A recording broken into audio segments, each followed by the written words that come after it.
up. My name is Hannah, and I actually went from being a 2.3 GPA to a 4.2. So if you want to know how I did that, please continue watching this video. So I'm going to start off with the more educational part of this video, and the social will be later, so hopefully you guys can stand the boring part. My first tip is making quizzes for yourself. May that be Kahoot, if you can afford it, they charge for everything.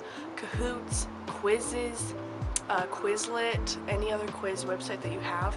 Making yourself quizzes from your notes and from your homework is going to save your butt, especially if most of your classes are built on memorization, like anatomy, science, all that kind of stuff.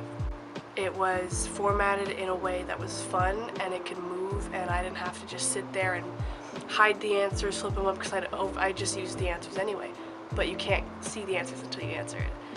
And it just makes it more fun, and if you use quizzes, the colors help you remember somehow. For me it does. And especially just doing it over and over again really does help. It all just came down to, can I remember this? And if I can I talk about it in detail?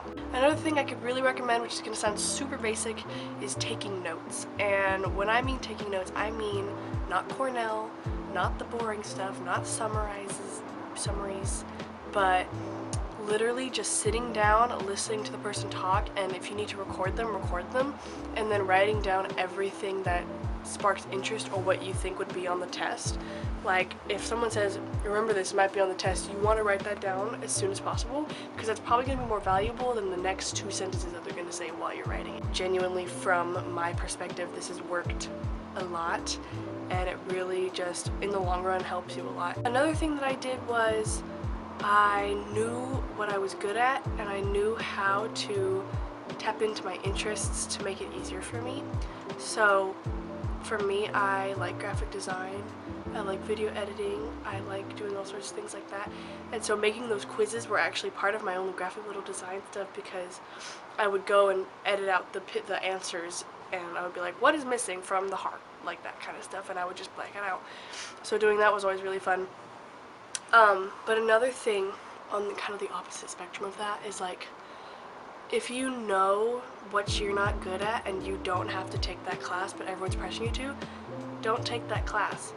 I was gonna go to a university and realized nothing that I am remotely interested in needs university, and I'm not just gonna get a degree just to say I have a degree, and I'm not gonna spend that kind of money. No, I am not. So basically, I didn't follow A through G requirements, which if you're not in California, that's basically the requirements for a 4-year college right out of high school. And so I was like, yeah, no, because, yeah, no. So they were like, 3 years is recommended for math, and I was like, I'm gonna take 2, because math only gets harder, and if I can't do the first 2 years very well without, like, just barely passing, then I'm not gonna be able to do this 3rd year, which, because it builds up on each other, and my grade has gone down every year, so I'm not about to stress myself out for nothing, you know?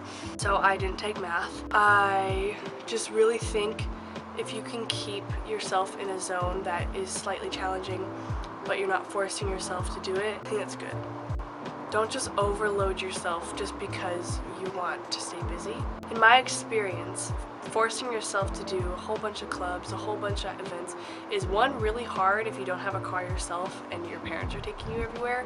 Like, it's stressful for them, and it's also just not healthy, because when I was really bored and I was depressed, I was like, I need to just do everything, because if I don't do everything, I'm gonna be a failure, and I'm never gonna be alive and be worth living, you know? I'm not gonna make it. So I joined a whole bunch of classes, I joined clubs, I tried hanging out with friends all the time, and it's just not an easy balance. And so I really recommend being organized and doing things slowly out of your comfort zone, not all in one, like, like every week you're doing something every day, because it's just not possible, and you're gonna end up feeling yourself going down instead of up. Now for the social aspect, the number one thing I can say is having connections with your teachers. So talking to them, asking how their day was, building up that kind of conversation is going to be really good for the future, for, you know, I mean, extensions on homework, extensions on turning in things. They're going to know your character and they're going to know your personality, and so they're going to know you're not slacking off if something actually happens. It's just really good to have that trust built in for future references if any emergencies come up. And it's also good because the more you can talk to your teacher, the more you can get help if you're struggling. And another thing that is like number 2 below that is having friends with the same interests as you. And I know you're like, friends, interests, same thing. Everyone's gonna have the same interests. No, it's not possible. You know, you are, I wouldn't say you are who you're friends with, because I necessarily don't really believe that, but I think that being around the wrong crowd so much, you're gonna feel kind of isolated, because they're not gonna want to talk about college, they're not gonna want to talk about what they want to do after high school, they're gonna want to do what they do. So I really recommend trying to talk to people in your classes and getting to know the people, especially in electives, like talking to the people that are trying to get to the same spot as you. So homework can be helped, tests can be helped, studying, and just having friends that want to see you succeed instead of want to see you come down.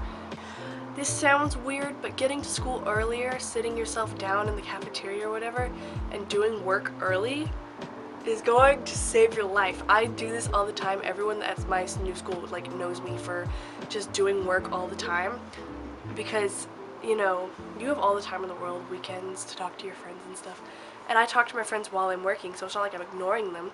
But doing work early saves your life, because you have extra time, you can go home and relax like you really want to.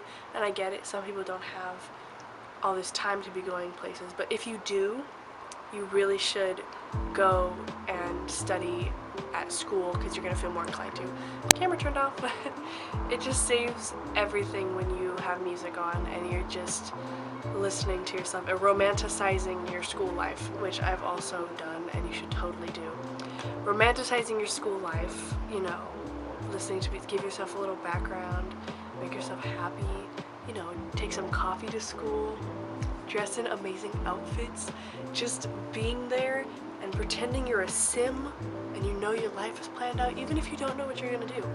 Romanticize where you are right now, trust in whatever you trust in, and just be content. And if you're stressed, that's okay, I'm always stressed.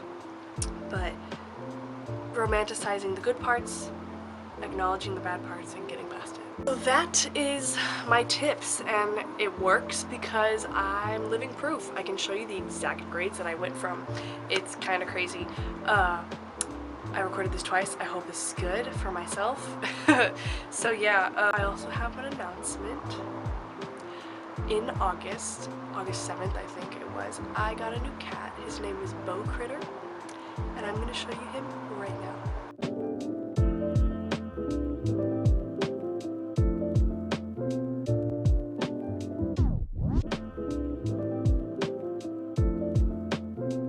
I really hope you guys enjoyed this video, and leave a comment for any videos that you want to see.